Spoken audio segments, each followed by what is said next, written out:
श्री स्वामी समर्थ अवधूत चिंतन श्री गुरुदेव दत्त। तर आपली स्वामी पुण्यतिथी येणार आहे आणि स्वामी पुण्यतिथीच्या निमित्ताने आपल्याला कुठल्या कुठल्या सेवा करायच्या आहेत। दिवसभरामध्ये आपल्या महाराजांची सेवा करायची आहे आणि ती सेवा अगदी थोडी देखील आपण केली तरी देखील आपल्या महाराजांच्या चरणी आपल्याला अर्पण करायचे। त्याची पुण्यप्राप्ती आपल्या गुरूंचा आशीर्वाद आपल्याला मिळत असतो। म्हणून जाणून घेऊ आपण स्वामी पुण्यतिथीला कोणकोणत्या सेवा कराव्या। आता ज्यांचं गुरुचरित्र पारायण आहे, त्यांची सांगता असेल, त्यांची धावपळ असेल, त्यांना जमेल तेवढी सेवा करा आणि आधी सांगता व्यवस्थित करा पारायणाची, नंतर आपण ह्या सेवा करू शकतो। ज्या लोकांनी गुरुचरित्र पारायण केलं नसेल किंवा ह्या आपल्या 7 दिवसांमध्ये कुठलीही सेवा करायला कमी जास्त झालं असेल तर तुम्हाला सांगेल की आपलं स्वामी पुण्यतिथी ज्या दिवशी आहे त्या दिवशी तुम्हाला मी ज्या सेवा सांगते निदान त्या करायच्याच आहे। आपल्या गुरूंविषयी जे तुमचा भाव असेल त्या सेवा करायच्याच आहे, त्यांच्या चरणी आपल्याला सेवा अर्पण करायची हे लक्षात ठेवा। त्यामुळे आग्रह करून सांगेल सगळ्यांनी या सेवा करायच्याच आहे स्वामी समर्थ महाराजांची पुण्यतिथीच्या दिवशी। जेव्हा देवघरामध्ये देव धुत असतो, देवपूजा करत असतो, त्यावेळेस महाराजांचा आपल्याला अभिषेक करायचा आहे।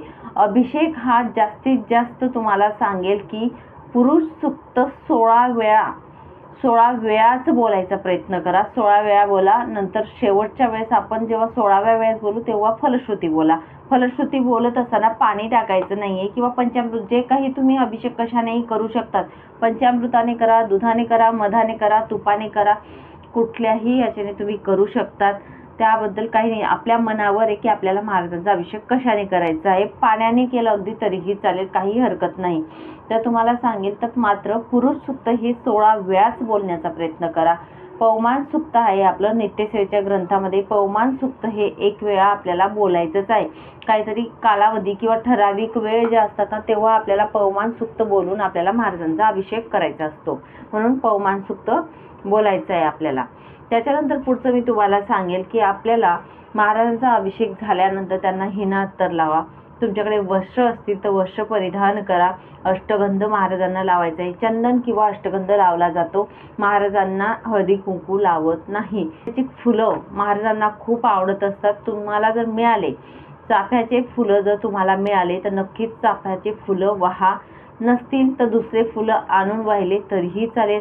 हार, वस्त्र हे जे काही मी बोलत आहे हे तुमच्यावर अवलंबून आहे, तुम्हाला महाराजांना काय अर्पण करायचं आहे। तुम्ही दुसरी मांडणी देखील मांडू शकतात किंवा आपल्या देवघरातच आपण पूजा करू शकतो। म्हणजे अभिषेक केल्यानंतर डायरेक्ट देवघरात देखील आपण मूर्ती किंवा फोटो असेल तुमचा तो ठेवू शकतो, काही हरकत नाही। तर या प्रकारे आपल्याला करायचं आहे। त्याच्यानंतर तुम्हाला सांगेल आपल्याला सकाळी जमलं तर नक्कीच भूपाळी आरती घेतली तर अतिउत्तम, नाही जमली तर 10:30ची नैवेद्य आरतीची आहे तर आपण नैवेद्य तेव्हा दिला तरीही चालेल। तेव्हा खडीसाखर तुम्ही ठेवली, तुमचा नैवेद्य तयार नसेल तर नंतर द्या, तेव्हा आपण मग महाराजांना खडीसाखरेचा नैवेद्य दाखवायचा आहे। आरती आपण घ्यायची आहे, दोघी वेळा आरती घ्यायची आहे त्या दिवशी आपल्याला, सकाळी आणि संध्याकाळी। डायरेक्ट महाराजांची आरती न घेता गणपती बाप्पांची आरती घ्या, नंतर महाराजांची आरती घ्या।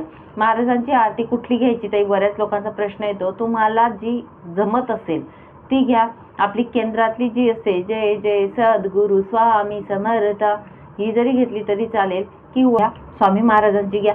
नाही जमलं तर यूट्यूबला लावून द्या तरीही चालेल, पण आरती दोघी वेळा घ्या असं मी तुम्हाला सांगेल।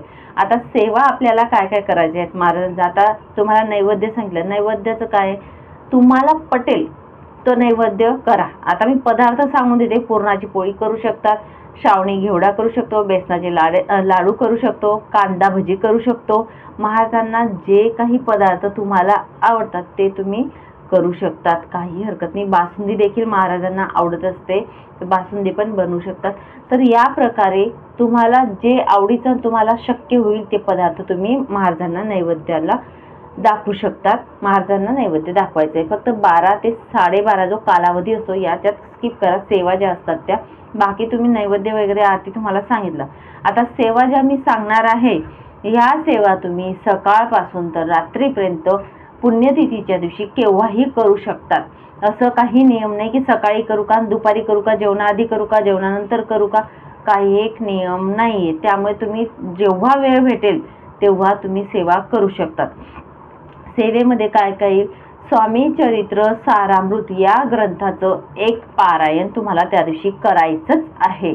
आता तुम्ही बोलाल ताई वेळने 1 तास लागतो, जास्तीत जास्त तुम्ही नवीन असणार तर 1.25 तास लागेल. ठीक आहे, तर 1 तासामध्ये इनफ असतं, तर 1 तास तुम्ही काढाच असं सांगेल. आणि तुम्हाला स्वामी चरित्र सारामृत या ग्रंथाचं एक पारायण आपल्याला महाराजांच्या चरणी अर्पण करायचंय, म्हणून तुम्हाला सांगेल नक्कीच करायचंय सगळ्यांनी. हा जो ग्रंथ बोलत आहे मी, हा महाराजांचा आत्मा आहे, हे लक्षात घ्या. त्यामुळे तुम्हाला सांगेल नक्कीच एक पारायण करा. नंतर पुढच्या सेवा ज्या आहेत त्या 11 माळी जप हा आपल्याला करायचाच आहे त्या दिवशी. बाकी तुम्ही आता रोज किती करत आहेत मी तुम्हाला विचारणार नाही किंवा बोलणारही नाही. तुम्हाला सांगितलं होतं मी जेवढं पटेल तेवढं करा किंवा जेवढं जमेल तेवढं करा, पण पुण्यतिथीच्या दिवशी तुम्हाला 11 माळी जप हा करायचाच आहे. काही झालं तरी रोजच्या रोज 11 माळी सांगण्यात येतात, पण आपण काय म्हणतो 1 माळ केली इनफ असतं. येता जाता उठता बसता आपण नामस्मरण करतो, पण त्या दिवशी मात्र आपल्याला 11 माळी जप हा बसून एका जागी बसून करायचा नक्कीच प्रयत्न करायचा आहे. लहान मुलं असतील ताई मग सकाळी 6 संध्याकाळी 5 केल्या चालतील, पण दिवसभरामध्ये 11 माळी आपल्याला व्हायलाच पाहिजे, हे लक्षात घ्या. नंतर तुम्हाला सांगेल की 11 वेळा तारक मंत्र. तारक मंत्र हा बोलायचाच आहे 11 वेळा. 11 वेळा तारक मंत्र का सांगत आहे, कारण आपल्याला महाराज तारक मंत्र जो आहे त्याच्या शब्दामध्येच अर्थ दडलेला आहे, तारून घेत असतात. म्हणून त्या दिवशी विशेष दिवस आहे, म्हणून आपल्याला तारक मंत्र जो आहे तो 11 वेळा बोलायचाच आहे. स्वामी स्तवन मंडल जे आहे ते नाही जन्म नाही नाम जे आहे आपलं, ते तुम्हाला गुगलला सर्च मारा, नक्कीच मिळून जाईल. ते आपल्याला 1 वेळा बोलायचं आहे. त्याच्यानंतर तुम्हाला सांगेल स्वामींचं सहस्रनाम येतं. जर तुम्हाला मिळालं किंवा गुगलला मिळालं तर नक्कीच बोला. त्याला अर्धा तास लागतो, बरोबर अर्धा तास लागतो बोलायला. जसं विष्णू सहस्रनाम असतात, विष्णूंची 1000 नावं असतात, त्याच प्रकारे महाराजांचे 1000 नावं आहेत. दत्तबाबांनी वगैरे आपण बोलू शकतो. आपल्या इच्छेनुसार या सेवा बाकीच्या करा. मग तुम्ही दत्तबाबांनी तुम्ही बोलू शकतात. स्वामी चरित्र जी अवतरणिका आहे नित्यसेवेच्या ग्रंथामध्ये ती बोलू शकतात. गुरुचरित्र अवतरणिका आहे ती पण देखील बोलू शकतात. सगळ्यात आधी महत्वाचं आहे स्वामी स्तवन मंडल, स्वामी चरित्र सारामृत ग्रंथाचा पाठ, तारक मंत्र आणि 11 माळी जप जो आहे तो आपल्याला करायचाच आहे. तर या पद्धतीने आपण सेवा करायची. तुम्हाला बोलत नाही मी एका बैठकीत करा, तुम्ही सकाळी करा, दुपारी बाकीच्या करा, नंतर रात्री बाकीच्या करा, केव्हाही करू शकतो ते या सेवा. असं नाही की सकाळीच करू शकतो. आणि सगळ्यात महत्वाचं म्हणजे काय तुम्हाला सांगेल तुम्हाला की केंद्र, जर आपला जवळ केंद्र असेल महाराजांचं किंवा मठ असेल तर मठात नक्कीच जा. महाराजांना भेटायला आपल्याला जायचं आहे त्या दिवशी. नसेलच केंद्र असेल तर नक्कीच जा, मी सांगेल नक्कीच जायचंय. आणि जर नसेलच केंद्र किंवा मठ तुमच्या जवळ तर दत्त महाराजांचं मंदिर तर असेल ना, तर दत्त महाराजांच्या मंदिरात तुम्ही जाऊन यायचं आहे आणि तिथे नमस्कार करायचा आहे, त्यांना भेटून यायचे. कारण दत्तांचाच अवतार आपल्या सगळ्यांनाच माहिती की श्री स्वामी समर्थ महाराज आहेत, त्यामुळे दत्तांच्या मंदिरात तुम्ही जाऊ शकतात. या प्रकारे आपल्याला स्वामी पुण्यतिथी निमित्त सेवा करायच्या आहेत. आता तुम्ही बोलाल ताई जेवण जे बनवणार, प्रश्न येईल मला की कांदा लसूण टाकू की नको टाकू आम्ही त्या जेवणामध्ये. तर जे पारायणाला बसलेले नाहीयेत, ज्यांच्या घरी गुरुचरित्र पारायण करत नाहीयेत, तर त्यांना चालेल कांदा लसूण.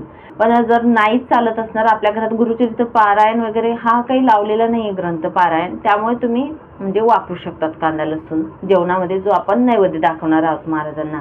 तर या प्रकारे आपल्याला स्वामी पुण्यतिथी ही साजरी करायची आहे आणि म्हणजे सेवा महाराजांच्या चरणी अर्पण करायची.